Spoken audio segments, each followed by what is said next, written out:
What's up, life groups? So this is number 4 for the spring. We're still in John, and since we're this close to being done, we just had Easter, so I thought, hey, let's summarize the entire book of John, and we can look at the resurrection. So let's get into it. All right, so John, just to remind us, John opens up by pointing back to Genesis. But Genesis and creation by proclaiming that new creation is among us. John 1:1, in the beginning was the Word, and the Word with God. And then a new light is breaking into the world in and through Christ Jesus. Clearly, it's a new creation message. Now, what is the character of this new creation?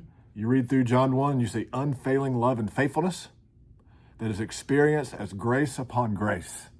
That's John 1:16, our theme verse. And the rest of the gospel is what that grace upon grace looks like with real people.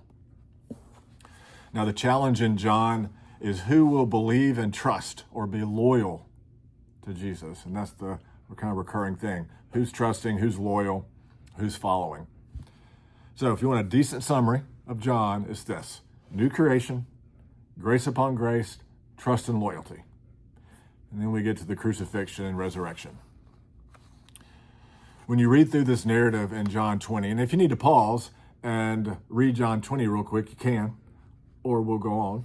So if you read through the narrative in John 20, there are so many little details that crack open a much bigger salvation story than just, if I believe I get to go to heaven one day.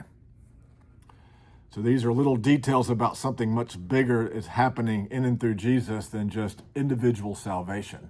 There's a cosmic level new thing happening. If you've been around me for a minute, you know that N.T. Wright has been a real influence on my thinking. And in his book, Surprised by Hope, he says this: Jesus' resurrection is the beginning of God's new project, not to snatch people away from earth to heaven, but to colonize earth with the life of heaven. That, after all, is what the Lord's Prayer is about. And he goes on to say this incredible line: Easter is about new creation, a huge and stunning, fresh gift of transforming grace. All right, so here are a little few of the details that we sometimes just skim over when we read the Easter story, the resurrection story, crucifixion and resurrection. So here they are. And I love this stuff, and I love how it connects Old Testament, New Testament. And it's a retelling of the story, a redoing of the story. So here we go. Number 1, if you look at chapter 19, the crucifixion itself happens on a Friday. That's the 6th day of the week.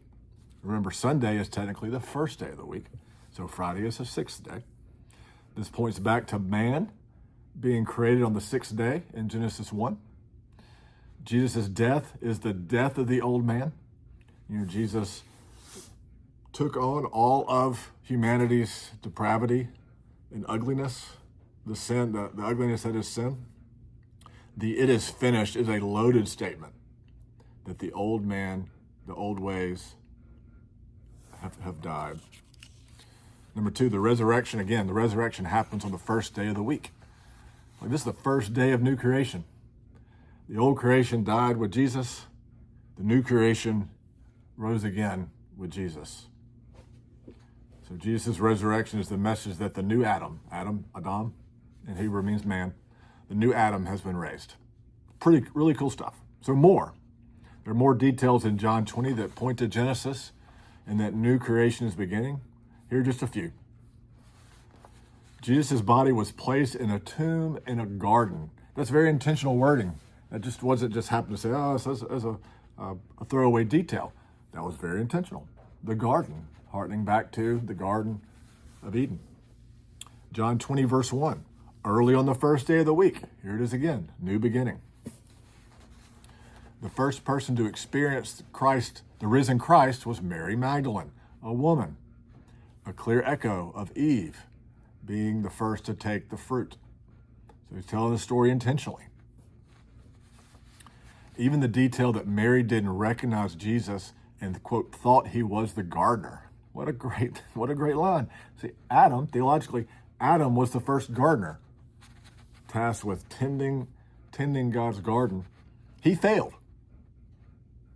And Jesus is the true gardener now who has not failed.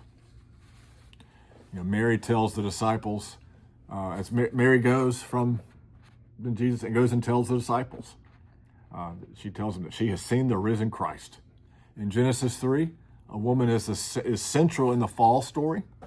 And in John 20, a woman is central in the resurrection story.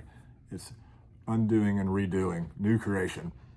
It is often pointed out, too, that Mary actually gives the first gospel sermon, if you will, the first Easter sermon to the disciples. Not a minor detail. There's so many awesome echoes of Genesis. The point is, new creation has begun in Jesus, and we are sent out into the world not to escape the world. That's not what faith's about, but to work for the kingdom so that where we live, this place we call Oxford Lafayette, looks more and more like where God reigns. That's it. I want to read the quote again from N.T. Wright. Jesus' resurrection is the beginning of God's new project, not to snatch people away from earth to heaven, but to colonize earth with the life of heaven. That, after all, is what the Lord's Prayer is all about. So what do we do with this? If new creation has begun in Jesus, then we live like it, right where we are. So as I've thought about this over my days, over my life, I think the biggest impact has to be on our overall outlook on the purpose and meaning of our lives. It's like the resurrection gives us new lenses to view the world. It's not hopeless, but it's filled with hope. For if Jesus has been raised from the dead, and I mean that as a given, if Jesus has been raised from the dead, then new creation has begun, and hope is our outlook on life. Hope. Not despair, not just a money grab or power grab, but hope. It doesn't take away the immediate stress and pain that comes with life. You probably had something happen today that was stressful or painful, but it certainly gives us a bigger outlook on the picture of life. We view the pain, we view the stress of life through different lenses. It's not hopeless, but it's filled with hope. We have hope. And it gives us purpose and meaning for work life and family life, all the life. If Jesus has been raised from the dead, then our lives and work are infused with meaning. For our purpose is to cultivate grace and hope in all that we do. That's the calling, not to escape the world, but to step into it in Jesus' name. That's new creation. And I invite you to go as a group and discuss your response to the really explicit connections to Genesis. That's cool. Just get your thoughts on them and what new creation looks like in your vocation. All right, have a good discussion. Now, we'll keep rolling. I have a little add-on if you're interested. I've added a PDF. It's called 2 Easter Sermons. It is an appendix in the Surprised by Hope book by N.T. Wright. And here's what it is. It's a short read. It's a good read. It takes on the two extremes of the way people tend to preach the Easter resurrection. One end is he takes on the evangelical tendency to focus on the bodily resurrection as the point that helps us get out of here. We get to go to heaven when we die because of the bodily resurrection. So that's the evangelical extreme. On the other end of the spectrum, the progressive tendency is to question the miracles and the resurrection actually happened, but to focus on curing social ills. And his point, if you read it, his point is, yes, the resurrection happened. No, it's not just about going to heaven. Yes, it's about working in society and curing social ills because new creation compels us to that. So it's a good read. So if you want to, hope you have a good discussion.